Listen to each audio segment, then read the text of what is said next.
years,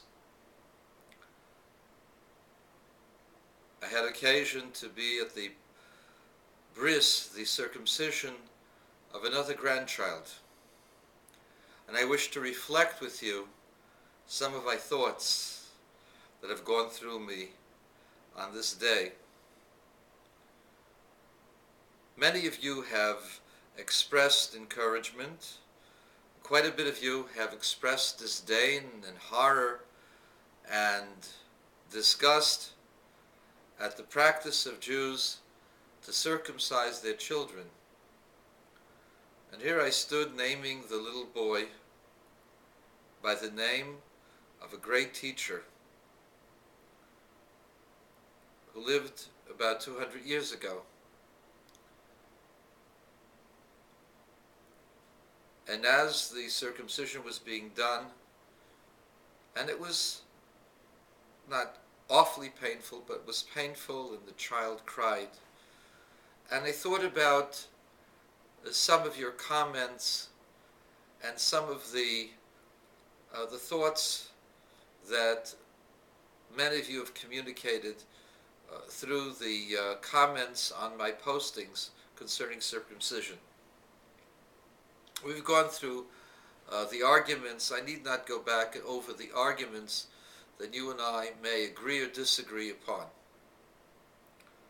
But here's a little child. The child was born premature, a little scrawny baby, barely a little bit above 5 pounds,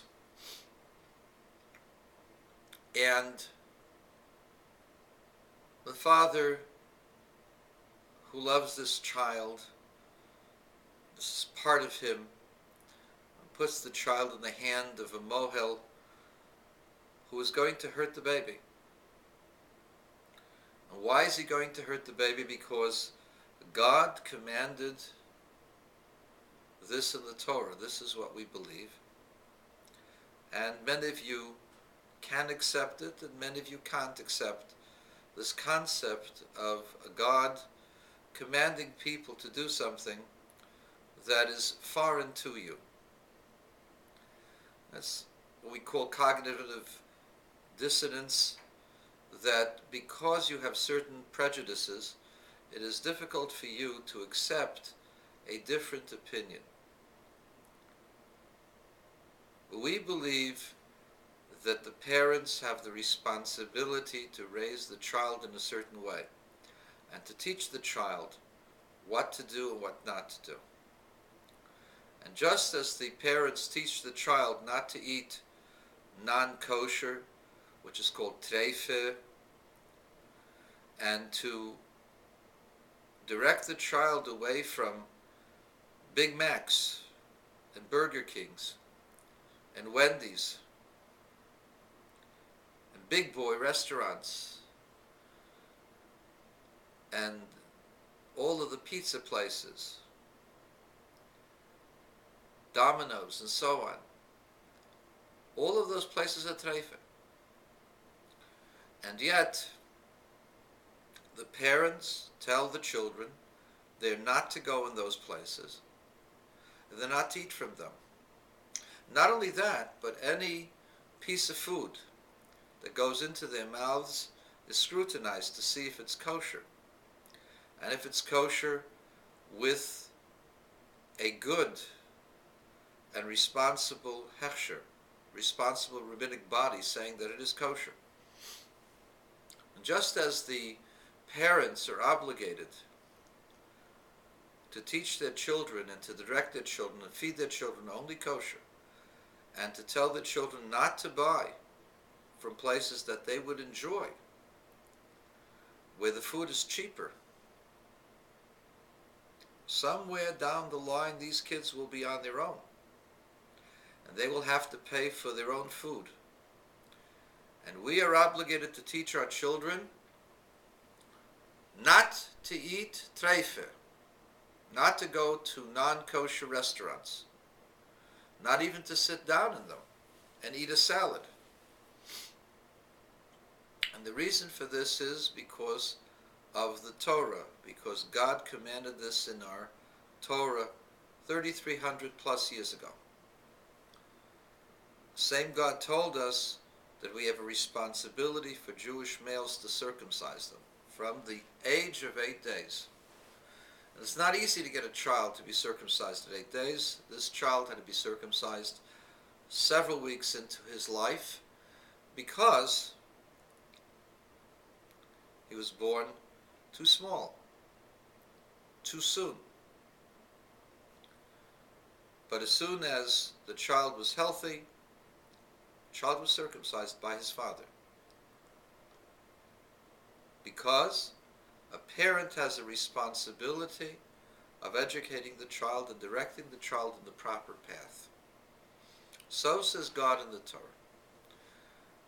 People outside of Jewish people want to say that this is a violation of the child's rights.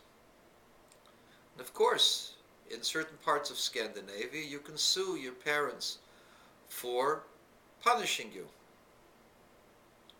The punishment has got to be reasonable, and a child can actually sue parents for corporal punishment. Not among Jews, not among Orthodox Jews, not among truly Orthodox Jews. Parents have a responsibility to direct their children properly, to conduct their lives with respect and dignity and encouragement, but also to teach them the right way. Part of which is denying them the pleasures of Big Macs, Little League Baseball on Saturdays, and circumcision. And they're all part of the same thing. We have the responsibility of education. And when we educate our children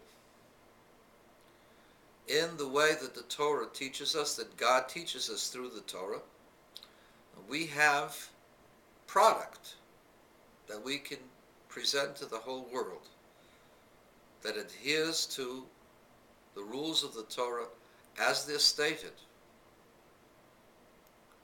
and that these people are light years above what comes out of other institutions with different types of values. And so, my friends, my reflection to you is, go on, believe that the child has got rights, and therefore the child can protest, and therefore you should not direct your child to anything that's painful until the child is 18. By that time, your child will be gluttonous, might be a drunkard, might be a drug addict, might be involved in several affairs that you wouldn't be proud of, and then he might not. But I can tell you that if he was directed and taught in our institutions with our procedures, he will be positive, enthusiastic, happy, studious, responsible, loving, kind, energetic, having full of hope and initiative to make something out of his life.